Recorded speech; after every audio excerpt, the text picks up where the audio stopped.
Hello everyone! Hello mga sisilab! Welcome back again to another video, and for today's video mga sisilab ay magre-reband po tayo at meron po tayong gagamitin na isang pang-reband which is the L'Oreal Professional Paris Extenso. Ayan, yes po. Mayaman po ang ating ire-reband ngayon, charot.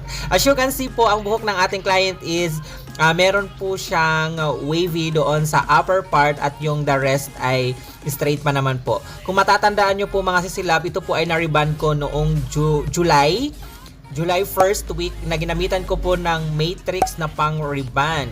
At sa mga hindi pa nakapanood ng video nyo mga sisilab, ilalagay ko na lang po yung link dyan sa taas or doon po sa ating description. At ang kanyang buhok mga sisilab ay meron na pong 6 months exactly na nare-reband at meron na po siyang 4 inches na regrowth. So ito ang gagamitin natin na pang-reband mga sisilab, ang L'Oreal Professional Paris Extenso na merong sensitized variant. Actually nagkamali ako ng bili mga sisilab dahil dapat ang bibilhin ko na variant is for resistant, pero ang nabili ko po is sensitized. So bahala na kung paano natin ito i-workout sa buhok ng ating client na medyo wavy po ang kanyang buhok. At nabili ko pa pala ang pang-reband na ito mga sisilab sa halagang 1,600. Nakaset na po siya. Yes po, ganun po siya kamahal kasi branded po ang pang-reband na ito. So kung interesado ka kung maganda po ba ang pang-reband na ito mga silab, just keep on watching and please don't forget to subscribe to our YouTube channel. Click the notification bell para always po kayo updated pag meron po tayong mga bagong upload. And let's begin!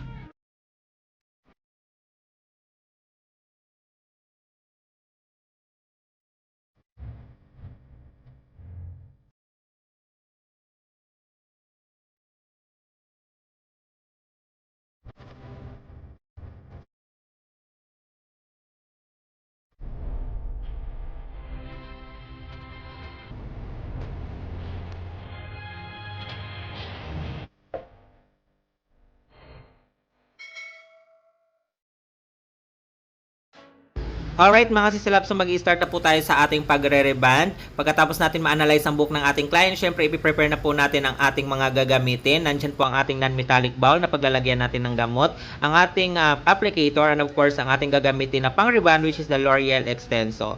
Alam nyo mga sisilab, ang kagandahan lang dito sa pang-reband na ito ay hindi po siya ganun katapang and ang kanyang amoy ay hindi rin po matapang, hindi gaya ng mga local brand na ginagamit natin na sobrang panghi at sobrang tapang ng chemical niya.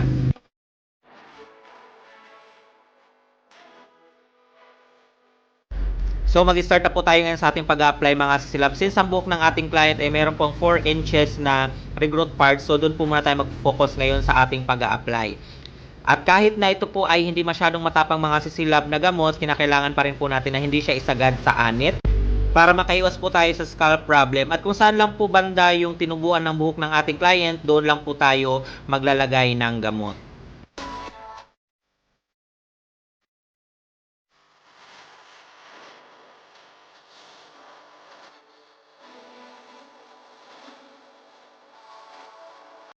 And by the way mga sisilab, kung naghahanap pa kayo ng ibang tutorial about rebonding, coloring, and other treatments, feel free to visit our YouTube channel dahil marami po tayong mga tutorial dyan na maaaring makatulong sa inyo at makakuha kayo ng ideas kung paano ang tamang proseso or procedure ng pagre-rebond and other hair services.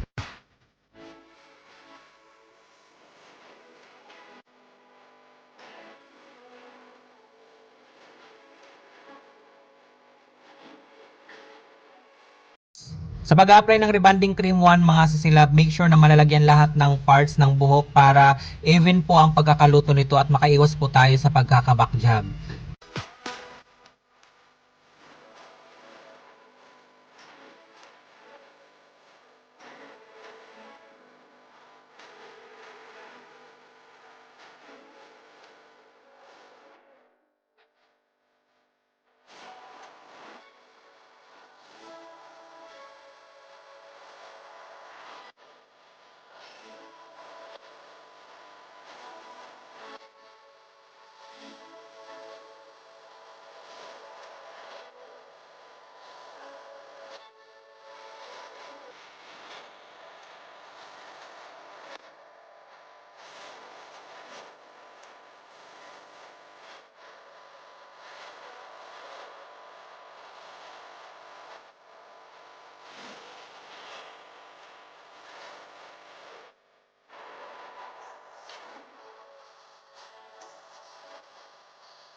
So ayan mga sisilab, tapos na tayo mag-apply ng ating rebonding cream 1. Since ang ating nagamit na pang rebond na L'Oreal is sensitized variant at ang buhok ng ating client is very resistant, so ibababad muna natin ito ng 1 oras at i-check po natin ang strand ng buhok ng ating client kung ito po ba ay nag-react na.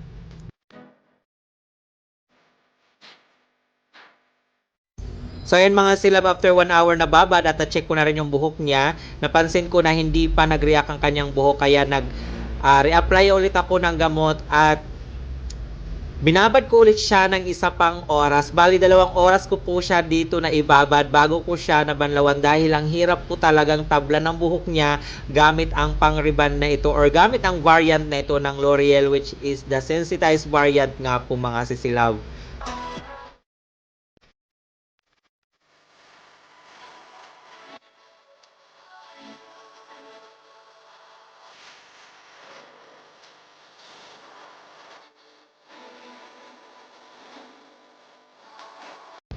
So yun mga salab, once na na-applyan na ang buhok ng ating client, always do hair strand testing kahit anong brand pa ang gamitin natin. Huwag po kayo magre-rely doon sa packaging niya kasi meron doon mga nakalagay kung ilang oras ang ibababad. Make sure na mag-strand test po kayo para malaman nyo kung nag-react na po ba ang buhok ng ating client. Kasi minsan, may mga buhok na ang hirap tablan ng gamot, meron din mga buhok na ang bilis-bilis mag-react.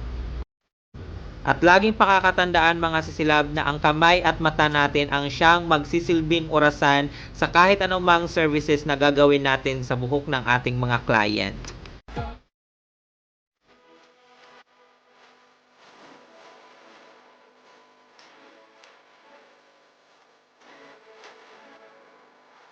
Alright mga sisilab, after ko siyang ma-reapplyan ng gamot, binabad ko ulit siya ng another 1 hour. So 2 hours ko po siyang naibabad lahat-lahat. And by the way, binaba ko rin pa pala ang gamot dyan sa bandang rebonded parts para naman ma-open ng gamot yung cuticle ng buhok ng ating client. Pero hindi ko na po nakuhanan ng video. And after nyan ay binanlawan ko na po agad at hindi ko na po binabad pa nung binaba ko na ang gamot doon sa rebonded parts.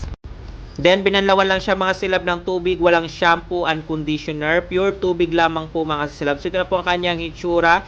Then, papatuyuin po natin yan dahil after nyan ay follow na rin po natin ang ating pag-hair iron. So, ito na po ang kanyang hitsura after natin siyang ma-applyan ng rebonding cream 1 at mapatuyo mga sisilab. Kung mapapansin nyo, napakakintab niya. Napakaganda talaga ang gamot na ito na L'Oreal dahil ang ganda ng outcome niya ito, promise mga sisilab.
After natin mag-apply ng neutralizing cream doon sa upper part o yung regrowth parts, ibabad muna natin ng 15 minutes. Then after 15 minutes mga sisilab, ibaba naman po natin doon sa dati niyang rebanded parts. Then ibabad ulit natin ng another 15 minutes. Then after babanlawan na po natin. Then after nun, next na po natin ang ating pinaka-treatment, which is the Brazilian blowout, or pwede rin kayong gumamit ng kahit anong treatment niya mga sisilab. Since ang kanyang treatment is Brazilian blowout, so ibababad muna natin yan ng 45 minutes, hindi na rin po natin babanlawan. Then after 45 minutes na babad, ay next na po natin ang pagpapatuyo or yung pagbo-blow dry. And tingnan po natin ang kanyang final result. And syempre, wag nyo pong kalimutan panoorin ang kanyang naging after wash result mga sisilab.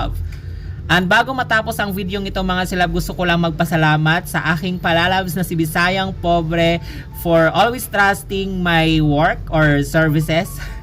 Maraming salamat Yabs Bisayang Pobre for allowing your hair to to reband again. Ayan guys, meron po siyang YouTube channel. Please subscribe din po kayo sa kanyang YouTube channel, Bisayang Pobre. Maraming salamat mga sisilab for always supporting our channel. At sa mga bago lang po dito sa ating YouTube channel, please do subscribe and don't forget to click the notification bell para always po kayo updated pag meron po tayong mga bagong upload dito sa ating YouTube channel.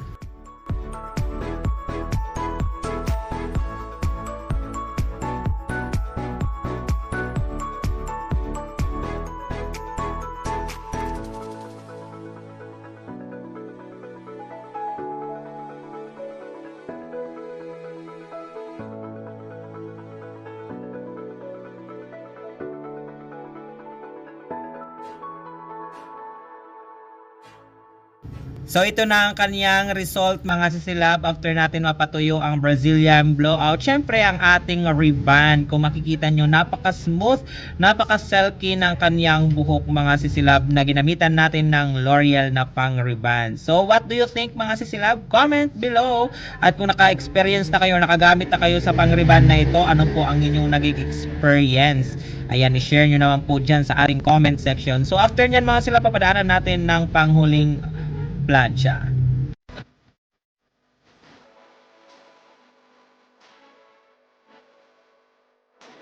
And here the final look mga silab after natin siya mapadaanan ng huling plancha. And tingnan nyo po ang kanyang magiging after wash result din. Kung ito po ba ay wale or have.